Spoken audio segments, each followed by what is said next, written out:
Jessie B Scrapbooking back with another process video, and this one is for a celebratory hop, and I'm going to be using these pictures, and this is for Sonia at Drop the Color YouTube. I think she hit 200 subbies, which is really cool. That was the layout of hers that I am going to be scrap lifting. So I'll have it up here in the corner. And the first thing I'm going to do is trim all these pictures down to 2x2 squares. And she has a lot of squares in her layout. 4 down, and I think she has 5 across. I am only going to do 4 down and 3 across. And but I like the way that she embellished her little squares with just random stickers and word phrases, and so I am going to be doing that as well. So I'm getting this all situated. I'm just using papers from my counterfeit kit, and I'm trying to use leftover papers or scrap papers from other projects I've done with this kit so far. And I really like grid patterns for this, being able to use up some of the papers and getting a lot of pattern onto one layout. I do not embellish all of the squares that I put down. I only embellish a few of them, but they all have a pattern. So all the ones that I don't do a lot of embellishing to, or don't embellish at all, have a pretty busy pattern on it. And so I think it evens it out. So on the double-sided ones, I try to use both sides, and I don't repeat any of the patterns themselves, but I do repeat some of the papers because of them being double-sided. And this one here wasn't quite big enough, and then I had that little punched out holes on the one end, so I cut that out into a 2-inch and just laid the other one over top, and it filled it out. And I will put embellishments over top of that crease, so you won't even see that it's 2 papers to make one. So it does have a tiny little bit of a gap, but you won't notice it, like I said, because I'm going to put embellishments on that one. So here I am trying to figure out, mine doesn't go clear to the top, so I'm going to add a little strip of paper at the top of my layout, and I'm just doing it in a diagonal. The first time I cut it was way too big, so I will cut that down. I could have left it and so that the grid pattern went up and over the triangle on the top, but I didn't think about that until just now. That would have actually kind of looked good, I think. But so that pattern is up at the top, and then it's the same pattern in the bottom corner, so it kind of evens that out.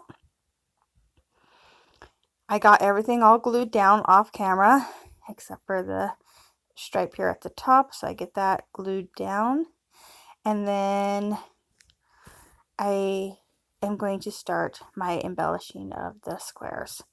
I take this arrow pattern paper and I'm going to cut it at a diagonal and just have one strip of arrows just to bring that purple color down to the bottom corner, opposite corner, because oh, excuse me, because it's the only purple on the page, so I want to make sure I had it in that bottom corner, and so to give it some balance. And now I'm going to my Fussy Cut bag of goodies that I put in my kit. And I'm going to grab out, I think I ended up just doing one little small floral cluster. And I do grab 2 butterflies. Right now I only have 1 out, but I will grab another one. And then I'm grabbing these Tim Holtz word phrases. And I'm going to put them down here at the bottom. I think one says just because. One says, I can't remember, and it's way too tiny for me to see, but I will have a close-up at the end of them. So there's where I bring in another one of the butterflies.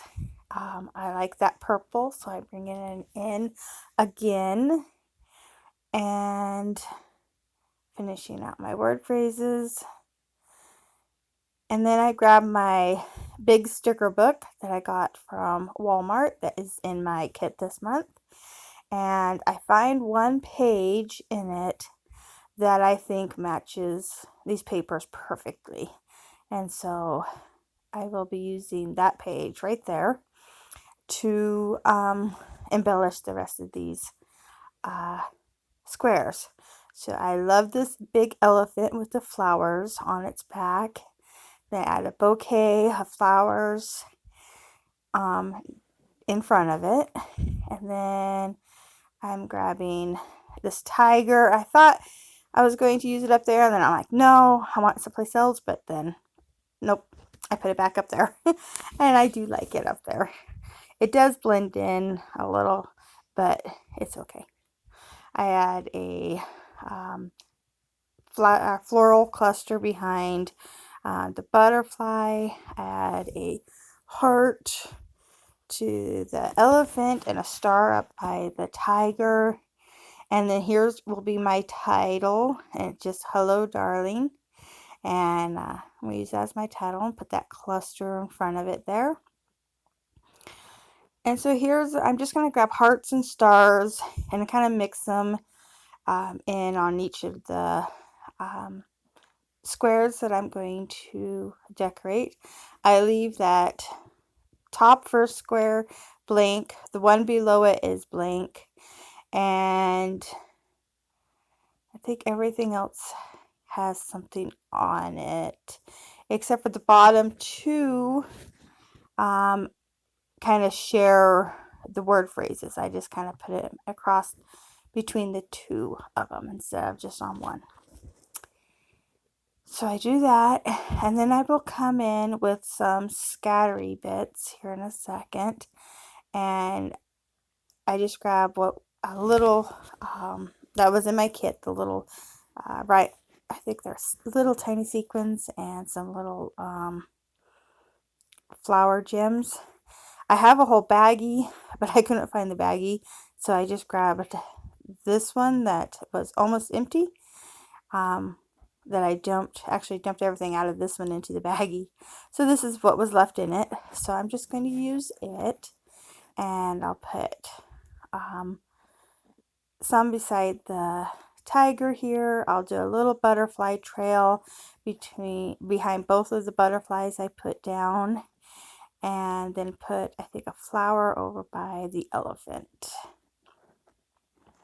So while I'm doing those, I want you to make sure you go over and check everybody else that is hopping along and playing along with Sonia for her 200 subby subscriber celebration, and I think she's having a giveaway over on her channel. So make sure you go over onto her channel and congratulate her on hitting 200 subbies.